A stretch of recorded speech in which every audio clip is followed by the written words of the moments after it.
எல்லோருக்கும் வணக்கம். என் பெயர் என் குடும்பத்தின் அடையாளம்.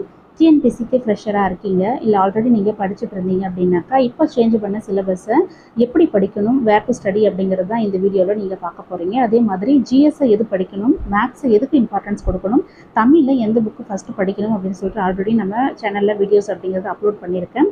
அந்த வீடியோவை நீங்கள் பார்த்தீங்க அப்படின்னாக்கா கண்டிப்பாக ஒரு கிளியரான ஒரு ஐடியாவோடு நீங்கள் படிக்க ஆரம்பிக்கலாம்.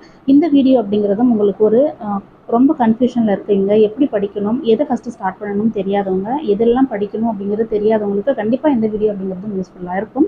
யூஸ்ஃபுல்லாக இருந்துச்சு அப்படின்னாக்கா மறக்காமல் என்னோட சேனலை சப்ஸ்கிரைப் பண்ணிக்கோங்க. இந்த பிடிஎஃப்னு பார்த்தீங்க அப்படின்னாக்கா நான் டிஸ்கிரிப்ஷனில் அட்டாச் பண்ணியிருக்கேன். இந்த பிடிஎஃப்ங்கிறது திருநெல்வேலி எம்ப்ளாய்மெண்ட் ஆஃபீஸ் ரிலீஸ் பண்ண ஒரு ட்ரஸ்டடான ஒரு பிடிஎஃப் தான். ஸோ இந்த பிடிஎஃப்பை நீங்கள் கவர்மெண்ட் பிடிஎஃப் அப்படிங்கிறதுனால நீங்கள் தைரியமாக படிக்க ஆரம்பிச்சிடலாம்.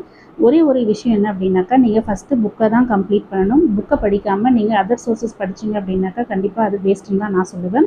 ஃபஸ்ட்டு புக்கை A to Z ஃபுல்லாகவே நீங்கள் கம்ப்ளீட் பண்ணிவிட்டு அதர் சோர்ஸ் போகிறது ரொம்ப ரொம்ப முக்கியமான ஒரு விஷயம்.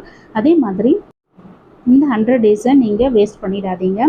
ஸோ இருக்கக்கூடிய கொஞ்சம் டைம்லையாச்சும் நீங்கள் படிச்சிங்க அப்படின்னாக்கா 101வது நாள் நம்ம கண்டிப்பாக பாஸ் பண்ணிவிடுவோம் அப்படிங்கிற நம்பிக்கையோடு இருக்கும்.